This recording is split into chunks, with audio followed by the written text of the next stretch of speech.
Hank, you are chasing a story. Couple of kids shoveling snow. I knew you'd love it, Bill. It's a Norman Rockwell painting. Snow Falls, suburban northern New Jersey neighborhood kids trying to make a couple of bucks shoveling snow. At least that's the idea that Matt Molinari and Eric Schnepp had, and they were putting the word out. We figured it was going to get pretty bad overnight, so we figured, you know, here's a flyer. You can call us in the morning if the snow's pretty bad. So. Yeah. That's when things got weird. Somebody who didn't recognize the boys called the cops. There's a strange kid in my neighborhood. Police, help. And that's when we got stopped. They talked to us. They were like, hey, we understand you're just trying to make some money. We get it. We're pulling for you. But unfortunately, there is a law against solicitation in Bound Brook. And that's true, Bill. In Bound Brook, apparently you got to apply for a license to sell door-to-door, one that can run as much as several $100s. But Bound Brook's not the only place that has these laws. Lots of boroughs do, here and all over the country. Is it killing well-meaning entrepreneurs like yourself? For the most part, I don't believe it is. And that's because the law's in place to protect a lot of people from uninvited guests just showing up at their houses.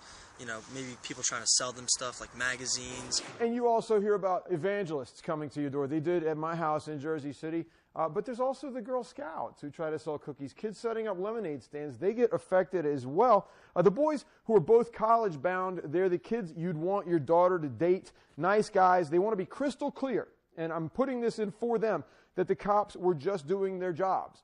And they were complete pros about it. But that's the discussion. You make the law, you got to live with the results, and that includes unintended side effects. Laws are laws, but the actual enforcement of those laws is discretion. So I'm fine with them stopping them. I'm fine with them asking them what they're doing, but stopping a bunch of teens who are out there trying to make some money, it's just silly. They got to have better things to do. Well, Bill, you bring a good point up, though. Why did they just let him continue? Well, no, because it's a good point, and the solicitation's one thing, but the police chief is quoted as saying that there was a curfew out anyways. That was the night of the big, quote-unquote, blizzard. You know, they were out that night, so there weren't supposed to technically be people on the streets. I got an idea from this, though. I love it. My son is 12, and I bought him a shovel for Christmas because he said, hey, Dad, bought him a shovel for Christmas. He asked what he asked for. He's one of the best. He wanted to go. I wish you were my dad. I wish I had gotten a shovel. Anyway, Talk about point banging the lead. he was out making money. Now I'm going to bring him this idea to say, you got to put flyers out. I love it.